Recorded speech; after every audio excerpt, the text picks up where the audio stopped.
Welcome to today's edition. Um, Today we're reading a book I consider very, very important. It's a bit old, but it's something everybody should read because it tells a very peculiar story in a peculiar way.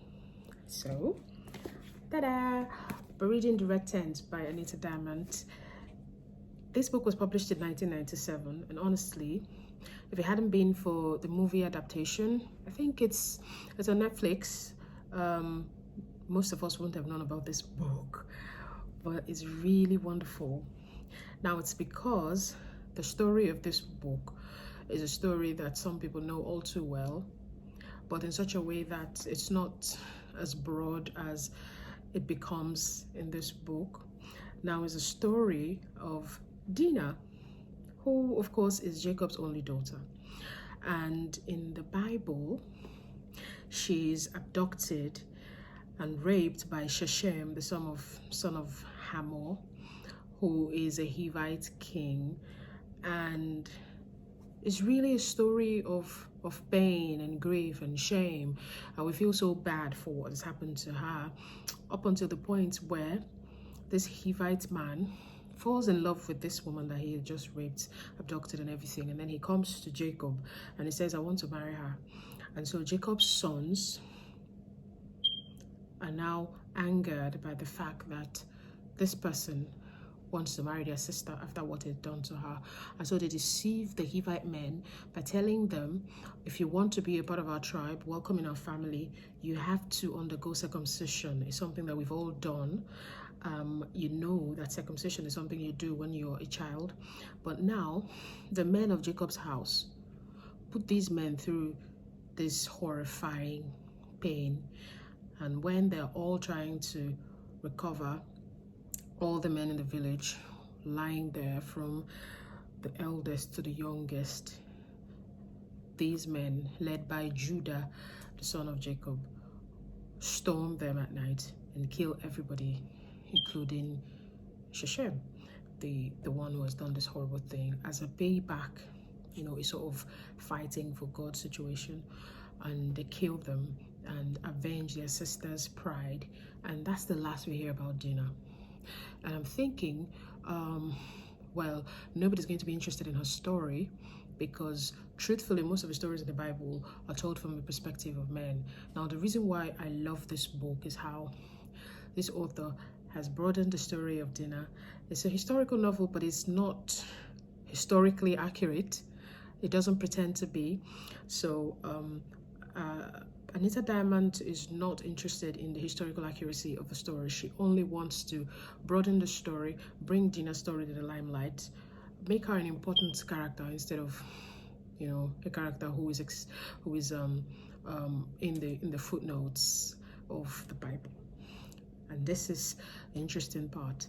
Now, so many different characters are twisted. Some of their stories are told the way that you can't recognize them. But it opens up new discussions about what life must have been in those days for women, because most of the stories in the Bible do not really give a glimpse of what it must have been for women in the Bible. So that's why I think this book is very important. The movie as well, if you don't, you know, have time to read this. But the movie or the miniseries is not very true to the original story, so I suggest reading it and then of course watching it, because there's some very brilliant actors, beautiful people, especially the lady who portrays the character of Rachel. Very beautiful, and you know, just like she was described in the Bible, Rachel and Leah, because Dinah is the daughter of Leah, who we are told in the Bible is the eldest daughter of Laban, and Jacob was deceived into marrying her because she's the elder one. And Jacob has expressed his desire to marry Rachel. He's been asked to work for a particular number of years. This is another myth. I know you understand what I mean. Busted in the book, because in the book, Jacob doesn't have to work for 7 years, you know, and then another 7 years. He, I think, works for just a few months, and so he can marry Rachel.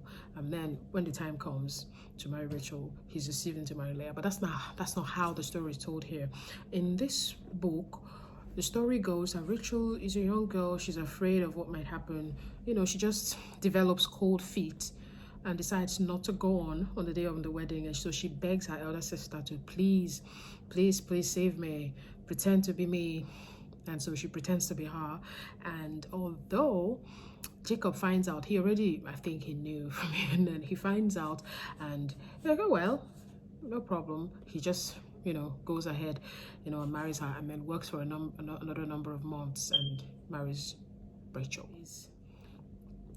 The 4 daughters of Jacob, well, 2 daughters for the daughters of Laban, 2 daughters, 2 handmaids, and Jacob swoops in and marries all of them at once. And the most interesting thing, which is where the story gets its title from, is this thing that Anita Diamant does. She talks about the menstrual tent, which is something that historiographers have said was not in existence in the time of the events in the Bible.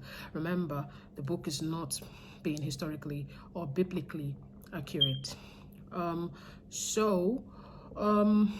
This is one of the most interesting things in the book, this tent where these women go to every month at the beginning of the full moon, and then they go there and tell stories and sing and worship their goddesses and tell stories about women, to keep building into this matrilineal legacy, which we see in the end of the story when Dinah's story has been forgotten by her family, because she, in this story, is actually in love with Shechem, actually marries him of her own accord.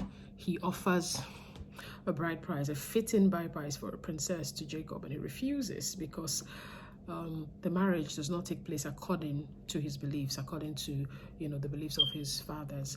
So, and her brothers, the brothers of Dinah, did this out of spite or whatever, and it doesn't end well, and so she becomes estranged from her family because she's angry, and she leaves in anger. So many years later, as Jacob is lying on his deathbed, because she's gone to Egypt, which is the birthplace of the mother of Shechem, after her entire family is murdered, she goes with this Dinah, who is now pregnant with her grandchild, goes to Egypt, which is where we meet Joseph.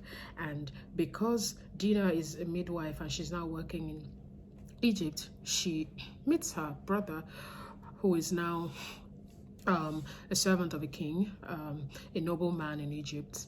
And that's how they discover, okay, this is what happened to me. I was sold into slavery by our brothers. So there are lots of connections between so many stories in the Bible. And then it culminates into the point where she has to confess to her own son that, okay, this is what happened. My brothers killed your father, killed your entire, village. And the son is angry. So he storms, he gets angry at Joseph, who is, of course, who's a nobleman. He's not supposed to talk to him like that, so he embarrasses him in front of others, and he has to be sent on exile. Dinah's life is a hard life, but this book gives more perspective, of what we would have wanted it to be, of how much of her story we would have wanted to hear, than what we get to hear in the Bible. So, because of this meeting with her brother tells her that their father is dying, invites her to visit. And then she goes there and realizes that nobody knows her story except the women of Jacob's house. So what it means is that they have continued this tradition of going to the red tent, and they're sharing stories about the women in their family. And of course, the story of Dinah is alive and well. There's so many embellishments, so many additions to it that, makes Dinah feel better about the fact that, okay, I'm not forgotten, nobody's forgotten about me, and this story is going to continue, being a story of our family, and people are going to hear about it. So basically, Anita Diamant is telling this story like one of the daughters of Dinah, trying to keep her story alive. And so she's telling all kinds of stories to add to the ones that we heard, the ones that we wish would have been expanded on in the Bible. So this is why I recommend this book. Find it, read it, the red tent, let me know your thoughts, and don't forget to leave comments, subscribe, like, and share. Have a beautiful day. Bye bye.